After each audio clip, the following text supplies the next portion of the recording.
ಪ್ರಕಾಶಕರುಗಳು ಅನೇಕರು ಏನು ಮಾಡ್ತಾರೆ ಅಂತಂದರೆ ಸರ್ಕಾರ ಕೇಳೋ ಬದಲು ಆಯ್ಕೆ ಸಮಿತಿ ಅಧ್ಯಕ್ಷರನ್ನ ಕೇಳ್ತಿರ್ತಾರೆ. ಇದೊಂದು ವಿಚಿತ್ರ. ಪಾಪ ಇವ್ರ ಪುಸ್ತಕ ಆಯ್ಕೆ ಮಾಡೋದು ಅಷ್ಟೇನೇ, ಆದರೆ ಸರ್ಕಾರ ಸರಿಯಾಗಿ ಹಣನೇ ಕೊಡ್ತಾ ಇಲ್ಲ ಅದಕ್ಕೆ. 21 ಪುಸ್ತಕಗಳು ಆಯ್ಕೆಯಾಗಿದೆ, ಆಯ್ಕೆ ಸಮಿತಿ ಅಧ್ಯಕ್ಷರು ಸಹಿ ಮಾಡಿದ್ದಾರೆ, ಸರ್ಕಾರ ಇನ್ನೂ ಪ್ರಕಟಿಸಿಲ್ಲ, ಅದನ್ನು ಪಟ್ಟಿನೇ ಪ್ರಕಟಿಸಿಲ್ಲ. ಒಂದು ಸಾರಿ ಮುಖ್ಯಮಂತ್ರಿಗಳು ಬಜೆಟ್ನಲ್ಲಿ 10 ಕೋಟಿ ರೂಪಾಯಿಗಳನ್ನು ಕೊಟ್ಟರು. ಅದೊಂದು ಸಾರಿ ಬಿಟ್ಟರೆ ಮತ್ತೆ ಬಜೆಟಲ್ಲಿ ಗ್ರಂಥಾಲಯ ಇಲಾಖೆಗೆ ಯಾವುದೇ ಹಣವನ್ನು ಕೊಡ್ತಾ ಇಲ್ಲ. ಅದು ಬೇರೆ ಬೇರೆ ಮೂಲದಿಂದ ಬರುವಂಥ ಸಂಗ್ರಹದಿಂದಲೇ ನಡಿಬೇಕಾಗಿರುವಂಥದ್ದು. ಎಲ್ರಿಗೂ ನಮಸ್ಕಾರ. ಈ ಸಮಾರಂಭದ ಅಧ್ಯಕ್ಷತೆಯನ್ನು ವಹಿಸಿರುವ ನನ್ನ ಬಾಲ್ಯದ ಗೆಳೆಯ ಡಾಕ್ಟರ್ ದೊಡ್ಡರಂಗೇಗೌಡ ಅವರೇ, ಈ ಸಮಾರಂಭವನ್ನು ಉದ್ಘಾಟನೆ ಮಾಡಿದ ಹಿರಿಯರು, 89 ವರ್ಷದ ಯುವಕರು ಆದಂತಹ ಹಂಪ ನಾಗರಾಜಯ್ಯ ಅವರೇ, ನಿಡ್ಸಾಲೆ ಪುಟ್ಟಸ್ವಾಮಯ್ಯ ಅವರೇ, ಸುಶೀಲಾ ಪುಟ್ಟಸ್ವಾಮಯ್ಯ ಅವರೇ, ಕರಿಗೌಡ ಬೀಚನಹಳ್ಳಿ ಅವರೇ, HL ಪುಷ್ಪ ಅವರೇ, ಉಡೇಪಿರಿ ಕೃಷ್ಣ ಅವರೇ, ದೊಡ್ಡೇಗೌಡ್ರೆ, ಇಲ್ಲಿ ನೆರೆದಿರುವ ಎಲ್ಲ ಬಂಧುಗಳೇ, ಕರಿಗೌಡ ಬೀಚನಹಳ್ಳಿಯವರು ಸಂಪಾದಕರಾಗಿ 75 ಕಿರುಗತೆಗಳನ್ನು ಸಂಗ್ರಹಿಸಿ ಕೊಟ್ಟಿರುವಂತಹ ಅಮೃತ ಕಥಾನಕ ಅನ್ನುವಂಥ ಪುಸ್ತಕವನ್ನು ನಾನು ಬಿಡುಗಡೆ ಮಾಡಿ ಆ ಸಂಬಂಧದಲ್ಲಿ ಕೆಲವು ಮಾತುಗಳನ್ನು ನಿಮ್ಮ ಜೊತೆ ಹಂಚಿಕೊಳ್ಳೋದಕ್ಕಾಗಿ ನಾನು ನಿಂತಿದ್ದೇನೆ. ಇದು ನಿಡ್ಸಾಲೆ ಪುಟ್ಟಸ್ವಾಮಯ್ಯನವರ ಅಭಿನಂದನಾ ಸಮಾರಂಭಕ್ಕೆ ಬಹಳ ಸಾರ್ಥಕವಾದಂತಹ ಕೆಲಸ ಯಾವುದು ಅಂತ ನನ್ನನ್ನೇನಾದರೂ ಕೇಳಿದರೆ ಈ ಗ್ರಂಥದ ಸಂಪಾದನೆ ಮತ್ತು ಬಿಡುಗಡೆ ಅಂತ ಹೇಳೋಕ್ಕೆ ಇಷ್ಟಪಡ್ತೇನೆ. ನೋಡಿ, ನಾನು ಚಪ್ಪಾಳೆ ತಟ್ಟಿ ಅಂತ ಹೇಳ್ದೇನೆ ತಟ್ಟಿದ್ದೀರಿ, ಅದರಿಂದ ನಿಜ. ದೊಡ್ಡೇಗೌಡರು ಚಪ್ಪಾಳೆ ತಟ್ಟಿ ಅಂತಿರ್ತಾರೆ. ಜನ ಹೇಗೆ ಅಂದರೆ ಅವ್ರಿಗೆ ಚಪ್ಪಾಳೆ ತಟ್ಟಬೇಕು ಅನಿಸಿದ್ರೆ ಅವರೇ ತಟ್ತಾರೆ, ಅದರಿಂದ ನಾವು ಹೇಳಬೇಕಾಗಿಲ್ಲ. ತಟ್ಟಬಾರ್ದು ಅನಿಸಿದ್ರೆ ಅವ್ರ ಪಾಡಿಗೆ ಅವರು ಸುಮ್ಮನೆ ಇರ್ತಾರೆ. ಸೊ ಇದೊಂದು ಸಾರ್ಥಕವಾದ ಒಂದು ಕೆಲಸ ಅಂತಂದರೆ ಈ ಪುಸ್ತಕದ ಸಂಪಾದನೆ ಮಾಡಿದ್ದು ಮತ್ತು ಪ್ರಕಟಣೆ ಮಾಡಿದ್ದು. ಈ ಮಾತನ್ನು ಮೊದಲೇ ಹೇಳೋದಕ್ಕೆ ಇಷ್ಟಪಡ್ತೇನೆ. ಮುಂದಿನ ಮಾತುಗಳನ್ನು ಆಡೋದಕ್ಕೆ ಮುಂಚೆ ಇಲ್ಲಿ ಗೀತೆಗಳನ್ನು ಹಾಡಿದ ನನ್ನ ಗೆಳೆಯ ಅಪ್ಪಗೇರಿ ತಿಮ್ಮರಾಜು ಅವ್ರ ಪಕ್ಕದಲ್ಲಿರೋ ಚಪ್ಪಾಳೆ ತಟ್ಟಿದ್ರು ಈಗ. ಸೊ ಮತ್ತು ಸಾಕ್ಷ್ಯಚಿತ್ರವನ್ನು ನಿರ್ಮಾಣ ಮಾಡಿದ್ದಷ್ಟೇ ಅಲ್ಲ, ನಿರ್ದೇಶನ ಮಾಡಿದ ಪರಮಗುಬ್ಬಿ, ಸಂಕಲನ ಮಾಡಿದ ಲಕ್ಕಿ ಶಂಕರ್, ಏಕೆಂದರೆ ಚೆನ್ನಾಗಿ ಸಂಕಲನ ಮಾಡಿದ್ದಾರೆ ಅವರು. ಸೊ ಇವರೆಲ್ಲರನ್ನೂ ಮೊದಲು ಅಭಿನಂದಿಸೋದಕ್ಕೆ ಇಷ್ಟಪಡ್ತೇನೆ. ಅವ್ರನ್ನ ಅಭಿನಂದಿಸೋದಕ್ಕೊಂದು ಕಾರಣವೂ ಇದೆ. ಉಡೇಪಿರಿ ಕೃಷ್ಣ ಅವರು ಸಾಕ್ಷ್ಯಚಿತ್ರ ನೋಡಿದ್ದಾದ್ಮೇಲೆ ಕೆಳಗಡೆ ಕೂತ್ಕೊಂಡು ನಾವಿನ್ನೇನು ಮಾತಾಡೋಂಗಿಲ್ಲ, ಎಲ್ಲೇ ಮಾತಾಡಿಬಿಟ್ಟಿದ್ದೀವಿ ಅಂತ ಹೇಳಿದರು. ಅಂದರೆ ನಮ್ಮ ಕೆಲಸವನ್ನು, ನಮ್ಮ ಭಾರವನ್ನು ಅಷ್ಟು ಕಡಿಮೆ ಮಾಡಿದ್ದಾರೆ ಅನ್ನೋದೊಂದು, ಮತ್ತು ಒಳ್ಳೆಯ ಸಾಕ್ಷ್ಯಚಿತ್ರವನ್ನು ಕೊಟ್ಟಿದ್ದಾರೆ. ನಿಡ್ಸಾಲೆ ಅವರು ಏನು ಅನ್ನೋದನ್ನು ಸಾಕ್ಷ್ಯಚಿತ್ರ ಹೇಳ್ಕೊಡುತ್ತೆ, ಬಹಳ ಚೆನ್ನಾಗಿ ಹೇಳುತ್ತೆ. ಏನು ಅನ್ನೋದನ್ನೆಲ್ಲ ಹೇಳುತ್ತೆ. ಅವ್ರು ಯಾವ ಮಠಾಧೀಶರನ್ನು ಬಿಟ್ಟಿದ್ದಾರೋ, ಯಾವ ಸಾಹಿತಿನ ಬಿಟ್ಟಿದ್ದಾರೋ, ಯಾವ ಚಿಂತಕರನ್ನು ಬಿಟ್ಟಿದ್ದಾರೋ, ಯಾವ ರಾಜಕಾರಣಿ ಬಿಟ್ಟಿದ್ದಾರೋ ಗೊತ್ತಾಗೋದಿಲ್ಲ. ಅಷ್ಟೊಂದು ಜನ ಆ ಸಾಕ್ಷಿಚಿತ್ರದಲ್ಲಿ ಬಂದು ಹೋಗ್ತಾರೆ. ಏನಲ್ಲ ಪುಟ್ಟಸ್ವಾಮಯ್ಯನವರು ಅಂತ ಅಂದರೆ ಒಂದು ಮಾತು ಹೇಳ್ಬೋದು, ದುಷ್ಟ ಅಲ್ಲ ಅಂತ ಹೇಳ್ಬೋದು ಅಷ್ಟೇನೇ. ಭಾಳ ನೇರವಾಗಿ ಮಾತಾಡ್ತಾರೆ. ಆದರೆ ಅಲ್ಲಿರೋರು ನೋಡಿ, ಎಷ್ಟು ಜನ ಮಠಾಧೀಶರು, ಎಷ್ಟು ಜನ ಸಾಹಿತಿಗಳು, ಎಷ್ಟು ಜನ ರಾಜಕಾರಣಿಗಳು ಎಲ್ಲ ಸಿಗ್ತಾರೆ ಅವ್ರ ಜೊತೆ ಒಳಗಡೆ, ಎಲ್ಲರೂ ಬಂದು ಹೋಗ್ತಾರೆ. ಆದರೆ ಏನಲ್ಲ ಅಂತ ನನಗೆ ಪ್ರಶ್ನೆ ಬಂತು. ಅವಾಗ ತಕ್ಷಣ ಒಳದ ಉತ್ತರ ದುಷ್ಟ ಅಲ್ಲ ಅಂತ. ಭಾಳ ವರ್ಷಗಳಿಂದ ಅವ್ರು ನೋಡಿದ್ದೇನೆ, ಅವ್ರ ವಿಷಯಕ್ಕೆ ಆಮೇಲೆ ಬರ್ತೀನಿ ನಾನು. ಆದರೆ ಈ ಗ್ರಂಥದ ಮಹತ್ವವನ್ನು ನಾನು ಹೇಳ್ತಿದ್ನಲ್ಲ, ಅಮೃತ ಕಥಾನಕ ಅನ್ನೋ ಹೆಸರಿನ 75 ಕಿರುಗತೆಗಳ ಪುಸ್ತಕ ಇದು ಬಹಳ ಒಂದು ಸಾರ್ಥಕವಾದ್ದು. ಅಭಿನಂದನಾ ಗ್ರಂಥಗಳು ನಾನಾ ಸ್ವರೂಪದಲ್ಲಿ ಬರುತ್ತವೆ. ಆದರೆ ಪುಟ್ಟಸ್ವಾಮಯ್ಯನವರಿಗೆ 75 ವರ್ಷ ತುಂಬಿದ ಸಂದರ್ಭದಲ್ಲಿ ಕರಿಗೌಡರು ಮಾಡಿರುವಂಥ ಈ ಕೆಲಸ ಬಹಳ ಅದ್ಭುತವಾದ ಕೆಲಸ ಅಂತ ನಾನು ಯಾವುದೇ ಮುಜುಗರ ಇಲ್ಲದೆ, ಸಂಕೋಚ ಇಲ್ಲದೆ ಹೇಳೋಕ್ಕೆ ಇಷ್ಟಪಡ್ತೇನೆ. ಇದು ವೇದಿಕೆಯ ಮಾತಲ್ಲ, ಏಕೆಂದರೆ ಇದು ಕಿರುಗತೆ ಅಂತ ಹೆಸರಿಟ್ಟಿದ್ದಾರೆ. ಕಿರುಗತೆ, ಈಗ ಸಣ್ಣ ಕತೆ, ಸಣ್ಣದು ಅಂದ್ರೇ ಕಿರಿದು, ಆದರೆ ಸಣ್ಣ ಕತೆಗಳಲ್ಲಿ ಸಣ್ಣವಾದವಂಥವು. ಒಂದು 5 ಪುಟವನ್ನು ಮೀರದೇ ಇರತಕ್ಕಂತಹ ಕನ್ನಡದ 75 ಕತೆಗಳನ್ನು ಇದರಲ್ಲಿ ಆಯ್ಕೆ ಮಾಡಿದ್ದಾರೆ. 1950ರಿಂದ 2025ರವರೆಗಿನ, ಅಂದರೆ 75 ವರ್ಷಕ್ಕೆ 75 ಕಥೆಯನ್ನು ಆಯ್ಕೆ ಮಾಡಿದ್ದಾರೆ. ಕನ್ನಡದ ಕಥಾಲೋಕ ಇದೆಯಲ್ಲ, ಬಹಳ ಸಮೃದ್ಧವಾದದ್ದು. 1900ರಲ್ಲಿ ಸುವಾಸಿನಿ ಎನ್ನುವಂಥ ಒಂದು ಪತ್ರಿಕೆಯಲ್ಲಿ ಪಂಜೆ ಮಂಗೇಶ್ರಾಯರು ಬರೆದಂಥ ನನ್ನ ಚಿಕ್ಕ ತಾಯಿ ಅನ್ನೋದು ಆಧುನಿಕ ಕನ್ನಡ ಸಾಹಿತ್ಯದ ಮೊದಲ ಸಣ್ಣ ಕಥೆ. ಅದು ಆದರೆ ಸಣ್ಣ ಕತೆ ಕನ್ನಡ ಸಾಹಿತ್ಯದ ಮೊದಲ ಗದ್ಯ ಗ್ರಂಥವೇ ಸಣ್ಣ ಕಥೆದಾಗಿತ್ತು, ಒಡ್ಡಾರಾಧನೆ. ಪಂಚತಂತ್ರದಲ್ಲಿ ಸಣ್ಣ ಕಥೆಗಳಿದ್ವು. ಹಾಗಾಗಿ ಕನ್ನಡ ಸಾಹಿತ್ಯ ಇದೆಯಲ್ಲ, ಕಥಾನಕಗಳನ್ನು ಬಿಟ್ಟು ಬಂದಂಥದ್ದಲ್ವೇ ಅಲ್ಲ. ಕಥಾನಕ ಅಂದಾಗ ದೀರ್ಘ ಕಥೆಗಳನ್ನು ಸೇರಿಸಿಕೊಂಡ್ರೆ ವಚನ ಸಾಹಿತ್ಯ, ದಾಸ ಸಾಹಿತ್ಯ ಎರಡನ್ನು ಹೊರತುಪಡಿಸಿದರೆ ಇಡೀ ಕನ್ನಡ ಸಾಹಿತ್ಯದ ಒಳಗಡೆ ಕಥನ ಕಲೆ ಅನ್ನೋದು ಹರ್ಕೊಂಡೇ ಬಂದಿರೋದನ್ನು ನಾವು ನೋಡ್ತಿದ್ದೇವೆ. ಆದರೆ ಆಧುನಿಕ ಸಂದರ್ಭದಲ್ಲಿ ಬಂದಂತಹ ಕಥೆಗಳಿದೆಯಲ್ಲ, ಅವುಗಳು ಒಂದೊಂದು ಸಂದರ್ಭದಲ್ಲಿ ಒಂದೊಂದು ರೀತಿಯಲ್ಲಿ ಬಂದವು. ನವೋದಯ ಸಂದರ್ಭದಲ್ಲಿ ಒಂದು ಆದರ್ಶಮಯತೆ ಕಾಣಿಸ್ತು, ನವ್ಯದ ಸಂದರ್ಭದಲ್ಲಿ ಸಂಕೀರ್ಣತೆ ಕಾಣಿಸ್ತು, ಪ್ರಗತಿಶೀಲ ದಲಿತ ಮತ್ತು ಬಂಡಾಯ ಸಾಹಿತ್ಯದ ಸಂದರ್ಭದಲ್ಲಿ ಸಾಮಾಜಿಕತೆ ಕಾಣಿಸ್ತು. ಹೀಗೆ ಆದರ್ಶಮಯತೆ, ಸಂಕೀರ್ಣತೆ, ಸಾಮಾಜಿಕತೆ ಎಲ್ಲವನ್ನೂ ಒಳಗೊಂಡಿರ್ತಕ್ಕಂತಹ ಕಥೆಗಳನ್ನು ಪ್ರಾತಿನಿಧಿಕವಾಗಿ ಸಂಕಲನ ಮಾಡ್ತಕ್ಕಂಥದ್ದು, ಸಂಪಾದನೆ ಮಾಡ್ತಕ್ಕಂಥದ್ದು ಬಹಳ ಕಷ್ಟದ ಕೆಲಸ. ಆ ಕೆಲಸವನ್ನು ಕರಿಗೌಡ ಬೀಚನಹಳ್ಳಿಯವರು ಬಹಳ ಸರಿಯಾದ ರೀತಿಯಲ್ಲಿ ಮಾಡಿದ್ದಾರೆ, ಸೂಕ್ತವಾದ ರೀತಿಯಲ್ಲಿ ಆಯ್ಕೆ ಮಾಡಿದ್ದಾರೆ. ಸ್ವತಃ ಅವರು ವಿಮರ್ಶಕರು ಹೌದು, ಅವರು ಕಥೆಗಾರರು.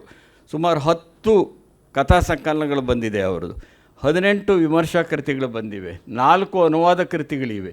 ಹಾಗಾಗಿ ಸಾಹಿತ್ಯ ಕ್ಷೇತ್ರದಲ್ಲಿ ತಮ್ಮನ್ನು ತಾವು ಅಧ್ಯಯನಶೀಲರಾಗಿ ತೊಡಗಿಸ್ಕೊಂಡಿರುವಂಥ ಕರಿಗೌಡ ಬೀಚನಹಳ್ಳಿಯವರು ಬಹಳ ಸರಿಯಾದ ರೀತಿಯಲ್ಲಿ ಈ ಆಂಥಾಲಜಿಯನ್ನು ಸಿದ್ಧ ಮಾಡಿದ್ದಾರೆ. ಸುಮಾರು 400 ಕತೆ ಓದಿದ್ದಾರೆ ಈ ಆಯ್ಕೆಗಾಗಿ. 400 ಕತೆಗಳನ್ನು ಓದಿ ಅದರ ಮುಖಾಂತರ ಆಯ್ಕೆ ಮಾಡಿದ್ದಾರೆ. ಅವರ ಮಾನದಂಡ ಇಷ್ಟೇನೆ, 1950ರ ನಂತರ ಬಂದಿರುವಂಥ ಕತೆಗಳು ಅಂತ. ಇನ್ನೊಂದು ವಿಶೇಷ ಹೇಳಬೇಕಿಲ್ಲಿ, ನಾನು ಬರ್ಕೊಡದೇ ಇದ್ರೂ ಒಂದು ಕತೆ ಸೇರಿಸಿದ್ದಾರೆ ಇವರು. ಅಂದರೆ ನಾನು ಕತೆ ಅಂತ ಬರದೇ ಇರಲಿಲ್ಲ, ನನ್ನ ಅನುಭವ ಕಥನದಲ್ಲಿ 1-2 ಘಟನೆಗಳಿದ್ವು. ಒಂದು ದಿವಸ ಇದ್ದಕ್ಕಿದ್ದಾಗೆ ದೂರವಾಣಿ ಮುಖಾಂತರ ಸಂಪರ್ಕಿಸಿ, ಸರ್ ಅಲ್ಲಿ 1-2 ಘಟನೆಗಳು ಯಾವುದನ್ನು 2 ಸೇರಿಸ್ಬಿಟ್ಟು ಒಂದು ಕತೆ ಮಾಡಿಬಿಡ್ತೀನಿ ಸರ್ ಅಂತ ಅಂದರು. ಅಂದರೆ ಅರ್ಧ ಕೆಲಸ ನಂದು, ಅರ್ಧ ಕೆಲಸ ಅವ್ರದ್ದು. ಅಕ್ಕ ತಂಗಿ ಸಾವು ಅಂತ ಹೇಳಿಬಿಟ್ಟು ನಾನು ಅನುಭವ ಕಥನದಲ್ಲಿದ್ದ 2 ಘಟನೆಗಳನ್ನು ಸೇರಿಸಿಬಿಟ್ಟು ನನ್ನದೊಂದು ಕಥೆನೂ ಸೇರಿಸಿದ್ದಾರೆ. ನಾನು ಕತೆ ಬರೆದಿದ್ದೆ ನಾನು ಹಿಂದೆ, ಅದರ ಬದಲು ಇದೇ ಇರಲಿ, ಚಿಕ್ಕದಾಗಿರಲಿ ಅಂತ ಹೇಳಿ. ಹೀಗೆ ಸಂಪೂರ್ಣ ತಮ್ಮನ್ನು ತೊಡಗಿಸ್ಕೊಂಡು ಕೆಲಸ ಮಾಡೋದಿದೆಯಲ್ಲ, ಬಹಳ ಅಪರೂಪದ ಕೆಲಸ ಅದು. ಇವತ್ತೆಲ್ಲ ಹೇಗೆ ಅಂದರೆ ಸಣ್ಣ ಕತೆ ಅಂದರೆ ಈ ಜ್ಞಾನೋ ಕಥೆಗಳು ಏನೇನೋ ಬಂದಿವೆ. ಅಂದರೆ ಆ ಜ್ಞಾನವನ್ನು ಕಾರೇ ಸುಟ್ಟೋಗ್ಬಿಡ್ತು, ಆದರೆ ಈ ಜ್ಞಾನೋ ಕಥೆಗಳು ಮಾತ್ರ ಸುಟ್ಟೋಗಿಲ್ಲ. ಅಂದರೆ ಪತ್ರಿಕೆಗಳಿಗೆ ಬೇಕಾಗಿರ್ತಕ್ಕಂಥ ಸಣ್ಣ ಸಣ್ಣ ಸ್ಪೇಸ್ಗಳಿಗೆ ಅನುಗುಣವಾಗಿ ಕತೆ ಬರೀತಕ್ಕಂಥ ಒಂದು ಅನುಪಯುಕ್ತವಾಗಿರುವ ಅಪಾಯಕಾರಿಯಾದ ಬೆಳವಣಿಗೆಗಳು ನಮ್ಮಲ್ಲಿವೆ. ಅಂಥ ಸಂದರ್ಭದಲ್ಲಿ ಕಥಾವಸ್ತುವಿನಿಂದ ಅಷ್ಟೇ ಅಲ್ಲ, ವಿವಿಧ ಕಾಲಘಟ್ಟಗಳನ್ನು ಪ್ರತಿನಿಧಿಸ್ತಕ್ಕಂತಹ ಸಣ್ಣ ಕಥೆಗಳಲ್ಲಿ ಸಣ್ಣವಾದವಂಥವನ್ನು ಆಯ್ಕೆ ಮಾಡೋದಿದೆಯಲ್ಲ, ಭಾಳ ಅಪರೂಪದ ಕೆಲಸ. ಹಾಗಾಗಿ ಇದೊಂದು ಅತ್ಯಂತ ಉಪಯುಕ್ತವಾದಂಥ ಗ್ರಂಥವನ್ನು ಕೊಟ್ಟಿದ್ದಾರೆ. ಇದನ್ನು ಪ್ರಕಟಣೆ ಮಾಡಿರೋ ಗೀತಾಂಜಲಿ ಪಬ್ಲಿಕೇಶನ್, ಅದು ನಿಡ್ಸಾಲೆ ಅವರದೇನೆ, ಸಂಪಾದನೆ ಮಾಡಿರೋ ಕರಿಗೌಡ ಬೀಚನಹಳ್ಳಿ. ಮತ್ತು ಈ ಕತೆ ಏನೋ ಹೇಳಿದ್ರಿ, ಹೌದಾ ಸರ್? ಇಲ್ಲ ಅವರು ಒಳ್ಳೆ ಕೆಲಸ ಅಪರೂಪಕ್ಕೆ ಮಾಡಿದ್ದಲ್ಲ, ಮಾಡ್ತಾನೇ ಇದ್ದಾರೆ ಸರ್. ಸೊ ಹಾಗಾಗಿ ಪ್ರಕಾಶಕರನ್ನು, ಸಂಪಾದಕರನ್ನು ಮತ್ತು ಇಲ್ಲಿ ಕತೆ ಕೊಟ್ಟವರನ್ನು ಎಲ್ಲರನ್ನೂ ಈ ಸಂದರ್ಭದಲ್ಲಿ ಅಭಿನಂದನೆ ಮಾಡೋದಕ್ಕೆ ಇಷ್ಟಪಡ್ತೇನೆ. ಒಂದು ನಿಡ್ಸಾಲೆ ಅವ್ರ ಬಗ್ಗೆ ಆಗಲೇ ಹೇಳ್ತಾ ಇದ್ದೆ ನಾನು, ಆ ಮಾತುಗಳನ್ನು ಹೇಳಲೇಬೇಕು. ನಿಡ್ಸಾಲೆ, ನಾನು, ಕರಿಗೌಡ ಬೀಚನಹಳ್ಳಿ ಇವರೆಲ್ಲರೂ ಒಂದೇ ಜಿಲ್ಲೆಗೆ ಸೇರಿದವರು. ನಾನು ಹೇಳೋ ಮಾತುಗಳಿಗೂ ನಮ್ಮ ಜಿಲ್ಲೆಗೂ ಸಂಬಂಧ ಇಲ್ಲ. ಏಕೆಂತಂದರೆ ಜಿಲ್ಲೆಯವರು, ನಮ್ಮ ಊರಿನವರು, ನಮ್ಮ ತಾಲೂಕಿನವರು ಅಂದಾಗ ಒಂದು ಸ್ವಲ್ಪ ಪ್ರೀತಿ ಹೆಚ್ಚಾಗೋದು ಉಂಟು ಅನೇಕ ಸಂದರ್ಭಗಳಲ್ಲಿ. ಅದು ತೀರಾ ತಪ್ಪೇನೂ ಅಲ್ಲ. ನಿಡ್ಸಾಲೆ ಅವರು ನನಗೆ ಪರಿಚಯ ಆಗಿದ್ದು ಅವರು ಕೃಷಿ ಇಲಾಖೆಯಲ್ಲಿ ಕೆಲಸ ಮಾಡ್ತಿರೋ ಸಂದರ್ಭದಲ್ಲಿ. ಆಗಲೇ ಸಾಕ್ಷ್ಯಚಿತ್ರದಲ್ಲಿ ಹೇಳಿದಾಗೆ, ದೊಡ್ಡೇಗೌಡರು ಹೇಳಿದಾಗೆ, ನನ್ನ ಮೊದಲ ಪುಸ್ತಕ ಅಲ್ಲ, ನನ್ನ ಮೊದಲ ಕಾದಂಬರಿಯನ್ನು ಪ್ರಕಟಣೆ ಮಾಡಿದಂಥವರು ನಿಡ್ಸಾಲೆ ಪುಟ್ಟಸ್ವಾಮಯ್ಯನವರು ಮತ್ತು ಬಿ ಜಿ ಸತ್ಯಮೂರ್ತಿಯವರು. ಬಿ ಜಿ ಸತ್ಯಮೂರ್ತಿ ಕನ್ನಡದಲ್ಲಿ ಬಹಳ ಒಳ್ಳೆಯ ಕತೆ ಬರೆದಂಥವರು. ಅವರು ಅನೇಕ ಪತ್ರಿಕೆಗಳಲ್ಲಿ ಅವರ ಕಥೆಗಳು ಪ್ರಕಟವಾಗ್ತಾ ಇದ್ವು. ಹಾಗಾಗಿಯೇ ನಿಡ್ಸಾಲೆಯವರು ಅವರನ್ನು ತಮ್ಮ ಸಾಹಿತ್ಯದ ಗುರು ಅಂತ ಕರೀತಿದ್ರು. ಸೂತ್ರ ಅಂತ ಕಾದಂಬರಿ ಹೆಸರು. ಅದು 2-3 ಮುದ್ರಣ ಕಂಡಿತು. ಮಲ್ಲೇಶ್ವರಮ್ಮನ ದೌಲತ್ ಪ್ರಿಂಟರ್ಸ್ ಅಂತ ಇತ್ತು, ಆಗ ಅಲ್ಲಿ ಅದು ಅಚ್ಚಾಗ್ತಾಯಿತ್ತು. ಅದಕ್ಕೆ ಮೊಳೆ ಜೋಡಿಸ್ತವ್ರು ಯಾರು ಅಂದರೆ ಜಾಣಿಗೆರೆ ವೆಂಕಟರಾಮಯ್ಯನವರು. ನೀವು ಗಮನಿಸಿ, ಅವರು ಕುಣಗಲ್ ತಾಲೂಕಿನವರೇ.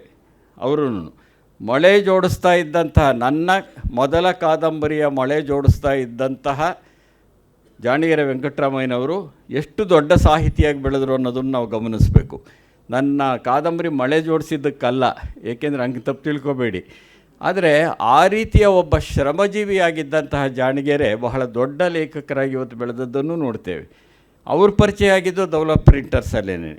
ಹೀಗೆ ನನ್ನ ಮೊದಲ ಕಾದಂಬರಿಯನ್ನು ಪ್ರಕಟಣೆ ಮಾಡೋದರಿಂದ ಹಿಡಿದು ಇವತ್ತಿನವರೆಗೆ ಅವರ ಸ್ನೇಹ ಉಳ್ಕೊಂಬಂದಿದೆ. ಇಬ್ಬರೂ ಸಾಹಿತಿಗಳಾಗಿದ್ದರೂ ಸಹ ನಮ್ಮ ಸ್ನೇಹ ಉಳ್ಕೊಂಬಂದಿದೆ ಅನ್ನೋದೇ ಒಂದು ವಿಶೇಷ ಇವತ್ತಿನ ಸಂದರ್ಭದಲ್ಲಿ. ಯಾಕೆಂದರೆ ಸಾಹಿತಿಗಳಾಗಿಯೂ ನಾವೆಲ್ಲೂ ಹೆಚ್ಚು ಜಗಳಾಡಿಲ್ಲ, ಹೆಚ್ಚೇನು ಜಗಳನೇ ಆಡಿಲ್ಲ, ನಾನು ಅವರು ಜಗಳನೇ ಆಡಿಲ್ಲ. ಅವರ ಬಹುಮುಖ ಪ್ರತಿಭೆಯನ್ನು ನೀವಾಗಲೇ ನೋಡಿದ್ದೀರಿ. ಪ್ರಕಾಶಕರು, ಬರಹಗಾರರು, ಸಿನಿಮಾ ನಿರ್ಮಾಪಕರು, ಸಿನಿಮಾ ನಿರ್ದೇಶಕರು, ನಟರು, ಅದೆಷ್ಟು ವೇಷ ಹಾಕಿದ್ದಾರೆ. ಆ ಸಾಕ್ಷ್ಯಚಿತ್ರ ನೋಡ್ತಿದ್ದಾರೆ, ಇಷ್ಟೆಲ್ಲ ಗೊತ್ತಿರಲಿಲ್ಲ ನನಗೆ. ಆದರೆ ಅವರು ಬರೀ ನಾಟಕ ಮತ್ತು ಸಿನಿಮಾದಲ್ಲಿ ವೇಷ ಹಾಕಿದ್ದಾರೆ, ನಿಜ ಜೀವನದಲ್ಲಿ ಅಲ್ಲ ಅಷ್ಟೇ. ಏಕೆಂದರೆ ಅಷ್ಟೊಂದು ವೇಷಗಳನ್ನು ಹಾಕಿದ್ದಾರೆ ಅವರು. ರಾಕ್ಷಸರಾಗಿದ್ದಾರೆ, ಕೃಷ್ಣ ಆಗಿದ್ದಾರೆ, ಹೀರೋ ಆಗಿದ್ದಾರೆ, ವಿಲನ್ ಆಗಿದ್ದಾರೆ. ಅಂದರೆ ಒಬ್ಬ ನಟ, ನಿರ್ದೇಶಕ, ನಿರ್ಮಾಪಕ, ಲೇಖಕ, ಪ್ರಕಾಶಕ, ಜೊತೆಗೆ ಹೋರಾಟಗಾರ, ಇವೆಲ್ಲವೂ ಆಗಿರುವಂತಹ ನಿಟ್ಸಾಲೆ ಪುಟ್ಟಸ್ವಾಮಿಯವರು ಬಹಳ ಮುಖ್ಯವಾಗಿ ನೇರವಾದ, ನಿಷ್ಠುರವಾದ ನಡೆನುಡಿಗೂ ಪ್ರಸಿದ್ಧರಾಗಿರ್ತಕ್ಕಂಥವ್ರು ಅಂತ ಹೇಳೋದಕ್ಕೆ ಇಷ್ಟಪಡ್ತೇನೆ ನಾನು. ಅವರು ನನ್ನ 2 ಕೃತಿಗಳನ್ನು ಪ್ರಕಟಿಸಿದರು. ಒಂದು ಸೂತ್ರ, ಇನ್ನೊಂದು ಜನಪದ ಅನ್ನೋ ಹೆಸರಿನಲ್ಲಿ ನನ್ನ ಸಮಗ್ರ ಕಥೆಗಳು ಮತ್ತು ನೀಳುಗತೆಗಳನ್ನು, ಕಿರು ಕಾದಂಬರಿಗಳನ್ನು ಸೇರಿಸಿ ಪ್ರಕಟಿಸಿದರು. ನಿರಂತರವಾಗಿ ಪ್ರಕಟಣಾ ಕ್ಷೇತ್ರದಲ್ಲಿ ಅವರು ದುಡಿತಾ ಇದ್ದಾರೆ. ಕನ್ನಡ ಲೇಖಕರ ಬರಹಗಾರರ ಸಂಘವನ್ನು ಕಟ್ಟಿದ ಪ್ರಮುಖರಲ್ಲಿ ಅವರೊಬ್ಬರು. ಇನ್ನೊಂದು ವಿಶೇಷ ಅಂದರೆ ಅದಕ್ಕೆ ಮೊದಲ ಗೌರವಾಧ್ಯಕ್ಷ ನಾನೇ ಅದರ ಮೊದಲ ಗೌರವಾಧ್ಯಕ್ಷ. ಆಗ ಸರ್ಕಾರದ ಜೊತೆ ಜಗಳಾಡೋದು, ಈ ಅನೇಕರು ಸ್ವಲ್ಪ ಮಾತು ಬಲ್ಲವನು ಅಂತಿದ್ದರೆ ಮುಂದೆ ಬಿಡ್ತಾರೆ ಜಗಳಾಡೋದಕ್ಕೆ. ಅನೇಕ ಸಂದರ್ಭಗಳಲ್ಲಿ ನಾನು ಮುಂದೆ ಬಿಡ್ತಾರೆ, ಕೆಟ್ಟವ್ ನಾನಾಗ್ತಿರ್ತೀನಿ, ಹಿಂದಿರೋರು ಒಳ್ಳೆಯರಾಗ್ತಿರ್ತಾರೆ. ಇವೆಲ್ಲ ನಾವು ಅನುಭವಿಸಿದ್ದೀವಿ, ಅದು ಬೇರೆ ವಿಷಯ. ಆದರೆ ಬರಹಗಾರರು ಮತ್ತು ಲೇಖಕರ ಈ ಸಂಘದ ಮೊದಲ ಗೌರವಾಧ್ಯಕ್ಷ ಆಗಿ ಸರ್ಕಾರದ ಜೊತೆ ಅನೇಕ ಮಾತುಕತೆಗಳನ್ನು ಅವತ್ತು ನಡೆಸಿದ್ದೇವೆ. ಕನ್ನಡ ಪುಸ್ತಕೋದ್ಯಮಕ್ಕೆ, ಕನ್ನಡ ಪುಸ್ತಕ ಸಂಸ್ಕೃತಿಗೆ ಒಂದು ಒಳ್ಳೆಯದೇನಾದರೂ ಆಗಬೇಕು ಅಂತ ದುಡಿತಾ ಬಂದಿರುವಂತಹ ಸಂಸ್ಥೆಗಳು ನಮ್ಮಲ್ಲಿವೆ. ಪ್ರಕಾಶಕರ ಸಂಘ ಇರ್ಬೋದು, ನಿಟ್ಸಾಲೆ ಪುಟ್ಟಸ್ವಾಮಿಯವರು, ದೊಡ್ಡೇಗೌಡರು ಇವ್ರ ನೇತೃತ್ವದಲ್ಲಿರೋ ಸಂಘ ಇರ್ಬೋದು. ಇವೆಲ್ಲವನ್ನೂ ದುಡಿತಾ ಇರೋದರಿಂದ ಮುಖ್ಯವಾಗಿ ಅವರು ಪುಸ್ತಕ ಉದ್ಯಮ ಮತ್ತು ಸಂಸ್ಕೃತಿಯ ಆದ್ದರಿಂದ 1-2 ಮಾತುಗಳನ್ನು ಅದನ್ನು ವಿಸ್ತರಿಸಿ ಸಂದರ್ಭದಲ್ಲಿ ಹೇಳೋಕ್ಕೆ ಇಷ್ಟಪಡ್ತೇನೆ. ನಮ್ಮಲ್ಲಿ ಗ್ರಂಥಾಲಯ ಇಲಾಖೆ ಇದೆಯಲ್ಲ, ಅದಕ್ಕೆ ಒಂದು ದೊಡ್ಡ ಕಾಯಕಲ್ಪ ಬೇಕಾಗಿದೆ ಅಂತ ಅನಿಸುತ್ತೆ. ಎಷ್ಟರ ಮಟ್ಟಿಗೆ ಅಂದರೆ ಗ್ರಂಥಾಲಯಕ್ಕೆ ಸಗಟು ಖರೀದಿ ಮಾಡ್ತಾರೆ ಪುಸ್ತಕಗಳನ್ನು. 2020 ಪುಸ್ತಕಗಳನ್ನು ಆಯ್ಕೆ ಮಾಡಿದರು, ಪ್ರಕಟಿಸಿದರು. ಒಂದಷ್ಟು ಜನಕ್ಕೆ ದುಡ್ಡು ಕೊಟ್ಟರು, ಇನ್ನೊಂದಷ್ಟು ಜನಕ್ಕೆ ದುಡ್ಡು ಕೊಡೋಕ್ಕಾಗಿಲ್ಲ. ಆಯ್ಕೆ ಸಮಿತಿಯ ರಾಜ್ಯ ಸಮಿತಿಯ ಅಧ್ಯಕ್ಷರು ಇಲ್ಲೇ ಕೂತಿದ್ದಾರೆ, ಕರಿಗೌಡ ಬೀಚನಹಳ್ಳಿಯವರು.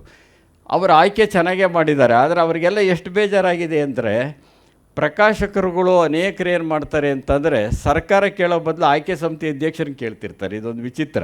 ಪಾಪ ಇವ್ರ ಪುಸ್ತಕ ಆಯ್ಕೆ ಮಾಡೋದು ಅಷ್ಟೇನೇ. ಆದರೆ ಸರ್ಕಾರ ಸರಿಯಾಗಿ ಹಣನೇ ಕೊಡ್ತಾ ಇಲ್ಲ ಅದಕ್ಕೆ. 21 ಪುಸ್ತಕಗಳು ಆಯ್ಕೆಯಾಗಿದೆ, ಆಯ್ಕೆ ಸಮಿತಿ ಅಧ್ಯಕ್ಷರು ಸಹಿ ಮಾಡಿದ್ದಾರೆ. ಸರ್ಕಾರ ಇನ್ನೂ ಪ್ರಕಟಿಸಿಲ್ಲ, ಅದನ್ನು ಪಟ್ಟಿನೇ ಪ್ರಕಟಿಸಿಲ್ಲ. ಒಂದು ಸಾರಿ ಮುಖ್ಯಮಂತ್ರಿಗಳು ಬಜೆಟ್ನಲ್ಲಿ 10 ಕೋಟಿ ರೂಪಾಯಿಗಳನ್ನು ಕೊಟ್ಟರು. ಅದೊಂದು ಸಾರಿ ಬಿಟ್ಟರೆ ಮತ್ತೆ ಬಜೆಟಲ್ಲಿ ಗ್ರಂಥಾಲಯ ಇಲಾಖೆಗೆ ಯಾವುದೇ ಹಣವನ್ನು ಕೊಡ್ತಾ ಇಲ್ಲ. ಅದು ಬೇರೆ ಬೇರೆ ಮೂಲದಿಂದ ಬರುವಂಥ ಸಂಗ್ರಹದಿಂದಲೇ ನಡಿಬೇಕಾಗಿರುವಂಥದ್ದು. ಹೀಗಾದರೆ ಹೇಗೆ ಅಂತ, ಪುಸ್ತಕ ಸಂಸ್ಕೃತಿಯನ್ನು ಬೆಳೆಸೋದು ಹೇಗೆ? ಈಗ ಪುಸ್ತಕ ಅಂದಾಗ 2 ಧಾರೆಗಳಿವೆ ಅದರಲ್ಲಿ. ಒಂದು ಪುಸ್ತಕೋದ್ಯಮ, ಇನ್ನೊಂದು ಪುಸ್ತಕ ಸಂಸ್ಕೃತಿ. ಬಂಡವಾಳ ತೊಡಗಿಸೋದ್ರಿಂದ ಉದ್ಯಮವೂ ಉಳಿಬೇಕು ಅಲ್ಲಿ, ಆದರೆ ಅದರ ಜೊತೆಗೆ ಪುಸ್ತಕ ಸಂಸ್ಕೃತಿಯೂ ಉಳಿಬೇಕು. ಎರಡನ್ನು ಉಳಿಸೋಂಥ ಕೆಲಸವನ್ನು ಗ್ರಂಥಾಲಯ ಇಲಾಖೆ ಬಹಳ ಮುಖ್ಯವಾಗಿ ಮಾಡಬೇಕಾಗಿತ್ತು. ಆದರೆ ಅತ್ಯಂತ ನಿರ್ಲಕ್ಷ್ಯಕ್ಕೆ ಒಳಗಾಗಿರುವ ಕೆಲವು ಇಲಾಖೆಗಳಲ್ಲಿ ಗ್ರಂಥಾಲಯ ಇಲಾಖೆನೂ ಒಂದು. ಯಾರಾದರೂ ಮಿನಿಸ್ಟ್ರುಗಳು ನನಗೆ ಗ್ರಂಥಾಲಯ ಇಲಾಖೆ ಬೇಕು ಅಂತ ಕೇಳ್ತಾರೆ. ಕನ್ನಡ ಸಂಸ್ಕೃತಿ ಇಲಾಖೆನೂ ಕೇಳ್ತಿರ್ಲಿಲ್ಲ. ಇತ್ತೀಚೆಗೆ ಕೊಟ್ಟರು ಪರವಾಗಿಲ್ಲ ಅಂತಾರೆ, ಯಾಕೆಂದರೆ ಹೆಚ್ಚು ಪ್ರಚಾರ ಸಿಕ್ಕಿಬಿಡುತ್ತೆ ಕನ್ನಡ ಸಂಸ್ಕೃತಿ ಇಲಾಖೆಯಲ್ಲಿ. ಮೊದಲು ನಿರಾಕರಿಸ್ತಿದ್ರು. ಅದನ್ನು ಒಂದು ಸಣ್ಣ ಉಳಿತಾಯ ಇಲಾಖೆ ಅಂತ ಇತ್ತು ಬಹಳ ಹಿಂದೆ. ರಾಮಕೃಷ್ಣ ಹೆಗಡೆ ಅವರ ಕಾಲದಲ್ಲಿ ಕೊರಟಗೆರೆ ತಾಲೂಕಿನ ವೀರಣ್ಣವರು ಅಂತ ಅದಕ್ಕೆ ಸಚಿವರಾಗಿದ್ದರು. ಅವರು ಸಚಿವರಾದ ಮೇಲೆ ಗೊತ್ತಾಗಿದ್ದು ಒಂದು ಸಣ್ಣ ಉಳಿತಾಯ ಇಲಾಖೆ ಇಲ್ಲಿದೆ ಅಂತ. ಅಷ್ಟು ಸಮರ್ಥವಾಗಿ ಅದನ್ನು ನಡೆಸಿದರು. ಅಂದರೆ ಒಬ್ಬ ಸಮರ್ಥ ಸಚಿವ ಯಾವುದೇ ಖಾತೆಯನ್ನು ತೆಗೆದುಕೊಂಡು ಚೆನ್ನಾಗಿ ನಡೆಸೋಕ್ಕೆ ಸಾಧ್ಯ. ನಾವು ಪುಸ್ತಕ ಕುರಿತು ಬಹಳ ದೊಡ್ಡ ದೊಡ್ಡ ಮಾತುಗಳನ್ನು ಹೇಳ್ತೇವೆ. ನೆಹರೂರವರು ಹೇಳಿದರು, ಉತ್ತಮ ಗ್ರಂಥಗಳು ನಾಡಿನ ಸಂಸ್ಕೃತಿಯ ಪ್ರತೀಕ ಅಂತ ಕರೆದರು. ಟಾಗೋರ್ ಬಹಳ ಒಳ್ಳೆ ಮಾತನ್ನು ಹೇಳಿದರು, ಜಗತ್ತನ್ನು ಬೆಳಗಲು ಸೂರ್ಯ ಬೇಕು, ಬದುಕನ್ನು ಬೆಳಗಲು ಪುಸ್ತಕಗಳು ಬೇಕು ಅಂದರು. ನೋಡಿ, ಜಗತ್ತನ್ನು ಬೆಳಗೋದಕ್ಕೆ ಸೂರ್ಯ ಬೇಕು, ಬದುಕನ್ನು ಬೆಳಗೋದಕ್ಕೆ ಪುಸ್ತಕಗಳು ಬೇಕು ಅಂದರು. ನಾವು ಈ ಥರದ್ದು ಎಲ್ಲ ಇವರ ಮಾತುಗಳನ್ನು ಹೇಳ್ತಿರ್ತೇವೆ. ಆದರೆ ಪುಸ್ತಕ ಸಂಸ್ಕೃತಿಯನ್ನು ಉಳಿಸೋ ಕೆಲಸವನ್ನು ಒಂದು ಜನರಿಂದ ಚುನಾಯಿತವಾದಂಥ ಸರ್ಕಾರ ಮಾಡದಿದ್ದರೆ ಜನಗಳಲ್ಲಿ ಏನನ್ನು ಬೆಳೆಸ್ದಾಗುತ್ತೆ. ಹಾಗಾಗಿ ಗ್ರಂಥಾಲಯ ಇಲಾಖೆಯಲ್ಲೋ ಬಹಳ ದೊಡ್ಡ ನಿರ್ಲಕ್ಷ್ಯಕ್ಕೆ ಒಳಗಾದಂಥ ಇಲಾಖೆ ಆಗಿರೋದನ್ನು ನಾವು ನೋಡ್ತಿದ್ದೇವೆ. ಏಕಗವಾಕ್ಷಿಲಿ ಪುಸ್ತಕ ಕೊಂಡ್ಕೊಳ್ಳೋ ಅಂಥದ್ದು ಇದೆಯಲ್ಲ, ಅದಕ್ಕೆ ರದ್ದಾಗಿಲ್ಲ, ಆದರೆ ಮುನ್ನಡೆ ಇಲ್ಲ. ಹಾಗಾಗಿ ಪ್ರಕಾಶಕರು ಮತ್ತು ಲೇಖಕರು ಬಹಳ ಸಂಕಷ್ಟದಲ್ಲಿ ಇರುವ ಕಾಲದ ಒಳಗಡೆ ನಾವು ಇವತ್ತು ನಿಂತಿದ್ದೇವೆ. ಈ ಅಭಿನಂದನಾ ಸಮಾರಂಭದ ಸಂಭ್ರಮ ಇದೆಯಲ್ಲ, ಈ ಸಂಭ್ರಮದ ಹಿಂದೆ ಒಂದು ಸಂಕಟನೂ ಇದೆ. ಆ ಸಂಕಟ ಲೇಖಕರಿಗೆ ಮತ್ತು ಪ್ರಕಾಶಕರಿಗೆ ಸೇರಿದ್ದು. ಇದು ಪುಸ್ತಕ ಸಂಸ್ಕೃತಿಯ ಸಂಕಟ ಇದು. ಹಾಗಾಗಿ ನಾವು ಬಹಳ ಮುಖ್ಯವಾಗಿ ಈ ಸಂದರ್ಭದಲ್ಲಿ ಒತ್ತಾಯ ಮಾಡಬೇಕಾಗಿದೆ ಸರ್ಕಾರವನ್ನು, ಗ್ರಂಥಾಲಯ ಇಲಾಖೆಗೆ ಸರಿಯಾದ ಒಂದು ಕಾಯಕಲ್ಪ ಮಾಡಿ. ಏನು ಮಾಡಬೇಕು ಅನ್ನೋದಕ್ಕೆ ಅಧಿಕಾರಿಗಳನ್ನು ಕೇಳಿದರೆ ಸಾಲದು. ಕನ್ನಡದ ಪ್ರಕಾಶಕರನ್ನು ಮತ್ತು ಲೇಖಕರನ್ನು, ಅವರ ಪ್ರತಿನಿಧಿಗಳನ್ನು ಕರೆದು ಪ್ರಜಾಸತ್ತಾತ್ಮಕವಾದಂಥ ಒಂದು ಚರ್ಚೆಯನ್ನು ಸರ್ಕಾರ ಮಾಡಬೇಕು. ಏನೇನು ಸಂಕಷ್ಟಗಳಿಗೆ ಹೇಗೆ ಪರಿಹಾರ ಮಾಡೋಕ್ಕೆ ಸಾಧ್ಯ ಅನ್ನುವಂಥ ಚರ್ಚೆಯನ್ನು ಮಾಡೋದ್ರ ಮುಖಾಂತರವಾಗಿ ಕನ್ನಡ ಪುಸ್ತಕ ಸಂಸ್ಕೃತಿಗೆ ಮತ್ತು ಪುಸ್ತಕೋದ್ಯಮಕ್ಕೆ ಬಂದಿರುವ ಸಂಕಷ್ಟವನ್ನು ನಿವಾರಿಸುವ ಕೆಲಸವನ್ನು ಮಾಡಬೇಕು ಅಂತ ನಿಡ್ಸಾಲೆ ಪುಟ್ಟಸ್ವಾಮಯ್ಯನವರ ಅಭಿನಂದನಾ ಸಮಾರಂಭದ ಸಂದರ್ಭದಲ್ಲಿ, ಈ ಸಂಭ್ರಮದ ಸಂದರ್ಭದಲ್ಲಿ ಪ್ರಕಾಶಕರ ಲೇಖಕರ ಸಂಕಟವನ್ನು ಹೇಳ್ತಾ ಸರ್ಕಾರದ ಮೇಲೆ ನಾವೆಲ್ಲ ಒತ್ತಾಯ ತರಬೇಕು ಮತ್ತು ಸರ್ಕಾರ ಕೆಲಸವನ್ನು ಮಾಡಬೇಕು ಅಂತ ಹೇಳೋಕ್ಕೆ ಇಷ್ಟಪಡ್ತೇನೆ. ಅದು ಆ ಕೆಲಸ ಮಾಡಿದಾಗ ನಿಡ್ಸಾಲೆಯವ್ರಿಗೆ ಎಷ್ಟು ಜನ ಎಲ್ಲ ಸೇರಿ ನಾವೇನು ಅಭಿನಂದನೆಗಳನ್ನು ಮಾಡಿದ್ದೇವೆ, ಸಾಂಕೇತಿಕವಾಗಿ ಅವ್ರಿಗೆ ನಿಜವಾದ ಅಭಿನಂದನೆ ಆವಾಗುತ್ತೆ.